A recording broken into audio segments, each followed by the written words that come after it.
2021년 새해를 우리 맞이하면서 여러분, 새해는 항상 시작은 무엇인가 새로움이 있습니다. 우리 마음에도 이 새해를 맞이하면서 무엇인가 이 새해에 대한 그런 마음의 다짐, 결단 이런 게 있어야 할 줄 믿습니다.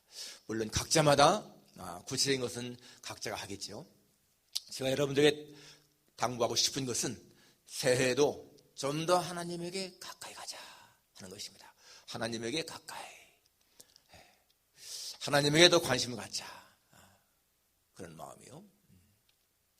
우리의 시선을 하나님에 집중시키고 우리의 생각을 하나님께 집중시키는 그러한 것.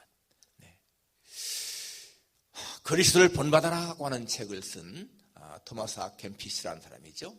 지금부터 600년 전에 살았습니다. 600년 전, 1380년에 태어나서 1471년에 죽었으니까 그 당시에도 91세까지 살았어요. 근데 이분은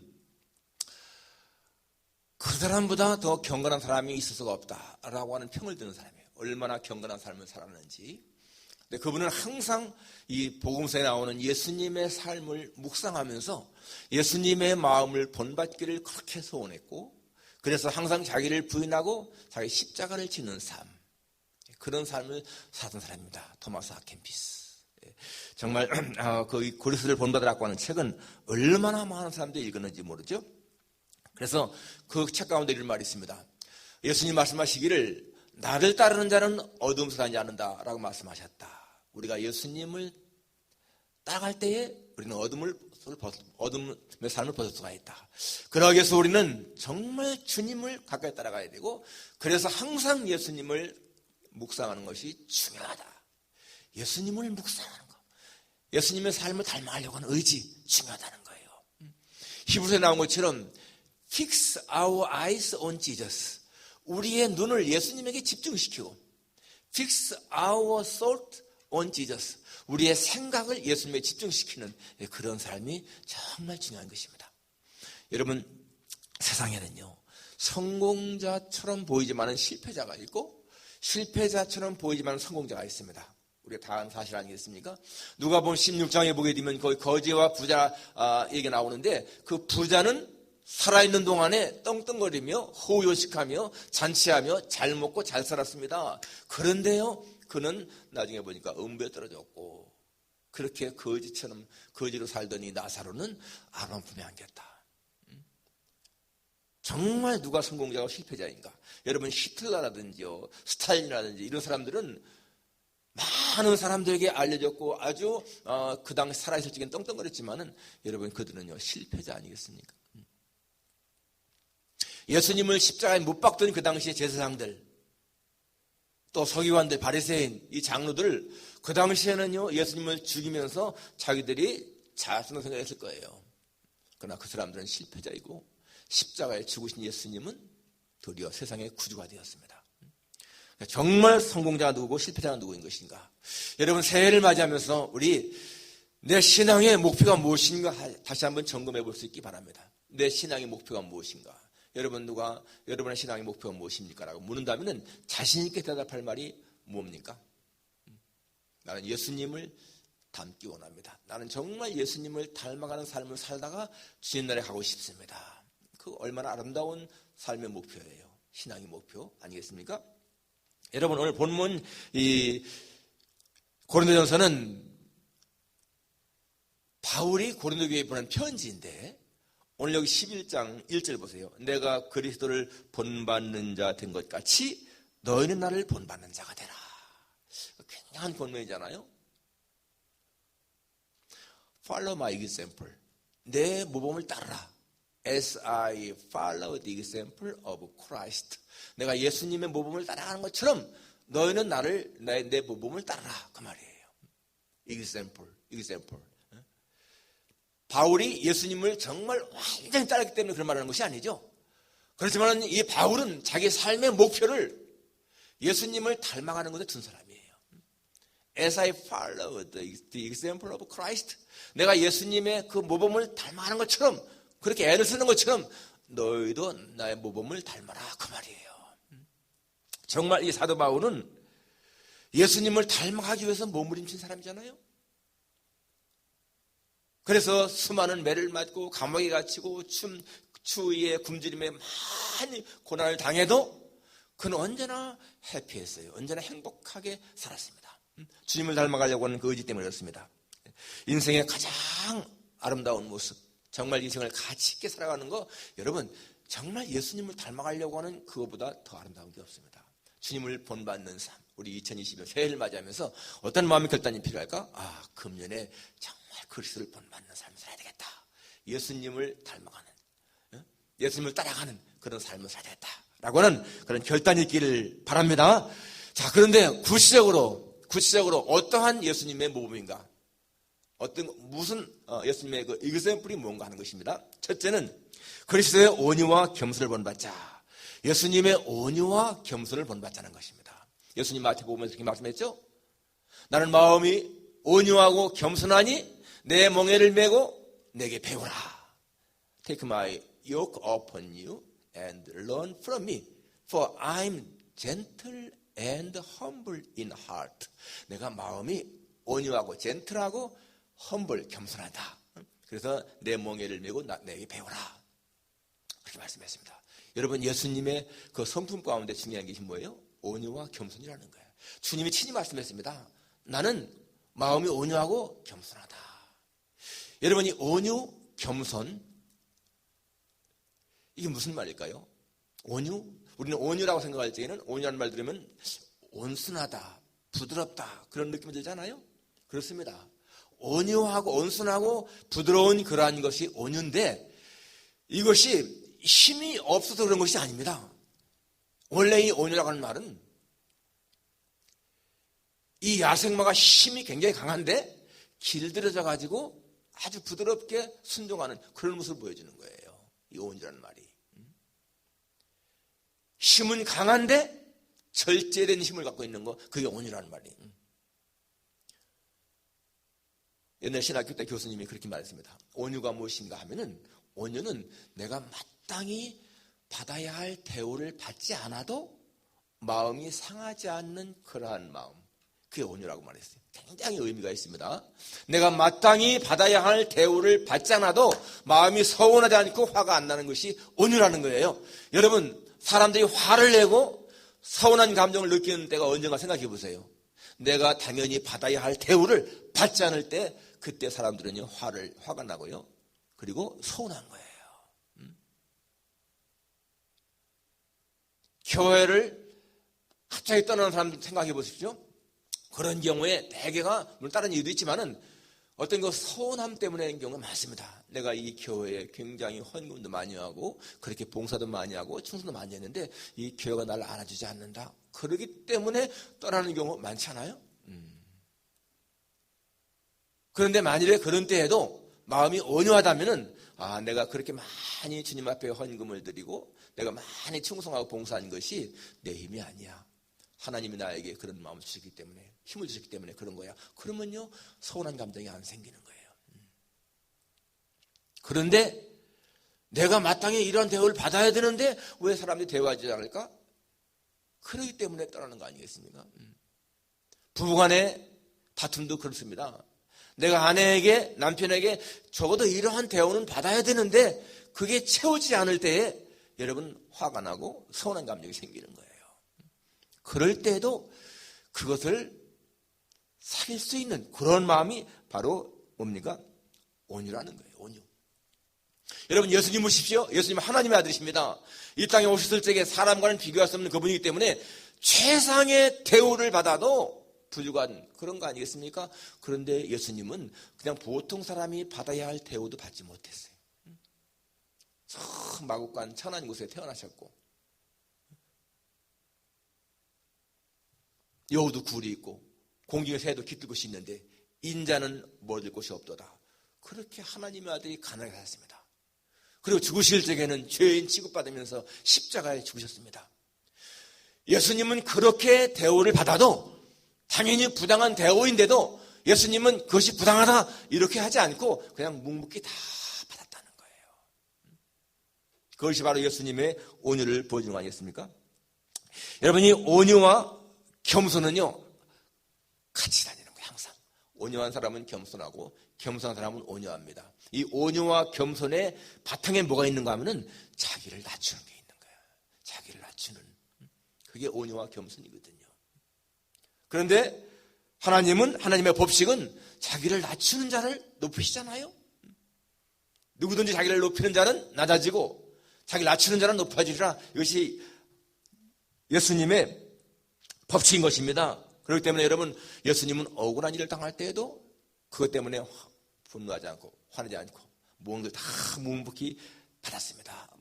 이사야 53장에 보게 되면 그가 괴로울 때에도 그 입을 열지 아니하였으며 마치 도수장으로 끌려가는 어린 양과 털 깎는 자 앞에 잠잠한 양같이 그 입을 열지 아니하였도다. 여러분, 이것이 언제 모습입니까? 빌라도 앞에서 얼마든지 변명할 수 있는 그러한 상황인데도 예수님은 잠잠한 양같이 입을 열지 않았다. 바로 이사야 53장은요, 빌라도 앞에서 예수님의 모습을 보여주는 것입니다. 토마스 아켄피스, 아까 말한 토마스 아켄피스의 그릇을 본받아라는 책에 보게 되면 그런 말이 나오죠. 겸손과 온유한 사람은 하나님을 의지하기 때문에 모욕과 수욕을 넉넉히 이겨 나갑니다. 자신을 변명하지 아니하고 다른 사람을 용납합니다. 그러면서 말하기를요, 사람은 단순함과 순수함, 이 두 날개를 달 때에 하늘을 날 수가 있습니다. 정말 중요한 말이에요. 단순함과 순수함, 이 샘플 마인드, 퓨어 마인드, 이런 마음이 있을 때 우리는 하늘을 날 수가 있다 라는 것입니다. 여러분, 새해 정말 예수님을 닮은 자로, 예수님의 무엇을요? 그분의 온유와 겸손을 닮은 자로 살아가리라 라고 하는 그런 마음의 결심이 있기를 바랍니다. 두 번째는 예수님의 순종과 섬김입니다. 예수님의 순종과 섬김. 빌립보 2장에 나오는 말씀이죠. 예수님은 죽기까지 하나님께 순종했다. 그런 말 나오고, 마태복음 20장에 보게 되면 인자가 온 것은 섬김을 받으려 함이 아니라 도리어 섬기려 하고 자기 목숨을 많은 사람을 위한 대성물로 주려 함이니라 라고 했습니다. 여기 지금 예수님의 그 섬김과 순종이 잘 나와 있어요. 여러분, 하나님이 세우신 법칙, 이 원리가 뭔가 하면은 모든 조직 속에, 모든 공동체 속에는요, 언제나 이 상하관계가 있지 않습니까? 상하관계. 이게 리더가 있으면은 추종자가 있는 거예요. 리더와 팔로워가 있잖아요. 팔로워가. 상하관계입니다. 보세요. 예수님과 제자들. 리더와 팔로워 관계죠. 부모와 자식. 사장과 사원. 전부 다 이게 상하관계인 거예요. 대통령과 국민. 남편과 아내. 이게 전부 다가 상하관계입니다. 스승과 선생과 학생. 이게 그런 관계인데, 이런 관계의 원리가 뭔가 하면은 그 아랫사람은 윗사람을 순종하는 것이고, 그 다음에 윗사람은 아랫사람을 섬기라, 그것이 원리라는 거예요. 그래서 예수님은 하나님을 절대적으로 순종했고, 그 다음에 제자들을 사랑하기 때문에 섬긴 거 아니겠습니까? 이 섬기면은 사랑의 마음이 있거든요. 그래서 이 원리가 바로 그거라는 거예요. 순종과 섬김, 기억하십시오. 여러분, 내가 있는 자리에서 항상 내 위에 분에게는 순종을 하고 아래 사람들에게는 섬기는 자세. 그게 중요하다는 거예요. 부모님에게는 절대 순종하고 또 아래 사람들은 섬기는 그런 자세. 여러분, 예수님은 그걸 확실히 보여준 거예요. 하나님에게 절대 순종하는 자세. 내 원대로 마옵시고 아버지의 원대로 되기 원합니다. 자기의 것은 전혀 아니고 하나님께 절대 순종하는 모습이지 않습니까? 그리고 지하들의 발을 씻겨주는 그 섬김, 그게 바로 예수님의 모습인 것입니다. 그러니까 이 순종이라고 하는 것은 뭡니까? 윗사람으로 인정하는 거예요. 섬김은 아랫사람을 사랑하는 거예요. 사랑. 그게 섬김입니다. 그런데 이렇게 윗사람에게 순종하고 아랫사람을 섬길 때 보게 되면요, 아랫사람에게도 섬김을 받는 거예요. 여러분, 우리가 보통 생각할 적에는 자식이 부모를 섬긴다 이렇게 생각이 들지만은 사실 우리의 삶을 가만히 보십시오. 자식이 부모를 섬기는 것보다 부모가 자식을 섬기는 게 훨씬 큽니다. 응? 엄마가 자식을 10달 동안 뱃속에 놓고 잉태한 동안에 얼마나 어려움을 당합니까? 그리고 낳은 다음에는 그 자식을요, 다 기저귀를 갈아치우고 먹이고 입히고 그게 다 뭐예요? 섬기는 거잖아요. 서브. 섬기는 게 뭐예요? 영어로 서브 아니에요? 서브 하는 거 아니에요? 학교 들어갈 때 다 뒷바라지 해주고요. 그리고 얼마나 그 아이들 공부 때문에 신경을 씁니까? 성장을 시킨 다음에는 결혼을 위해서 신경을 쓰고 또 뭐 결혼한 다음에는 또 그 아이들 낳는 거 도와주는 거라고 힘쓰고 부모는 죽을 때까지 자식을 섬기는 거야. 그렇게 섬기는 게 그게 원리라니까요. 원리. 물론 그렇게 할 때에 잘 섬김받은 자녀들은 또 부모에게 순종하고 부모를 섬기는 거예요. 그게 원리인 것입니다. 그러니까 한 나라의 대통령, 국회의원 이 사람들은 전부 다가 백성들을 섬겨야 할 사람들입니다. 당연히 섬김의 리더십이 필요한 것이죠. 그런데 잘못된 사람들은 어떡합니까? 군림하고 지배하고 그러잖아요. 이 군림한다, 지배한다. 이거는 올바른 리더십이 아니라는 거예요. 섬김의 리더십이 가장 중요한 거죠. 바로 예수님은 그것을 우리에게 보여줬습니다.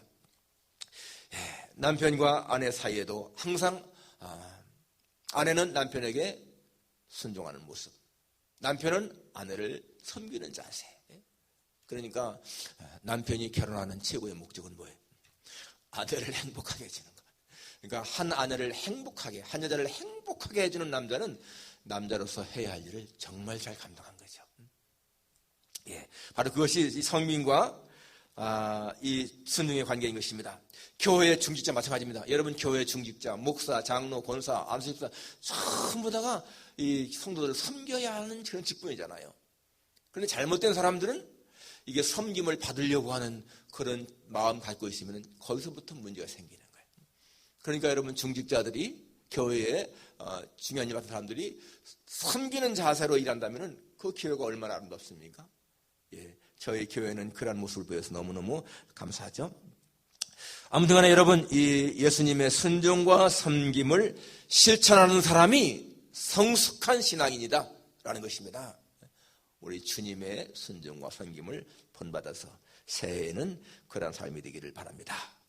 마지막 세 번째로 예수님의 사랑과 긍휼이죠.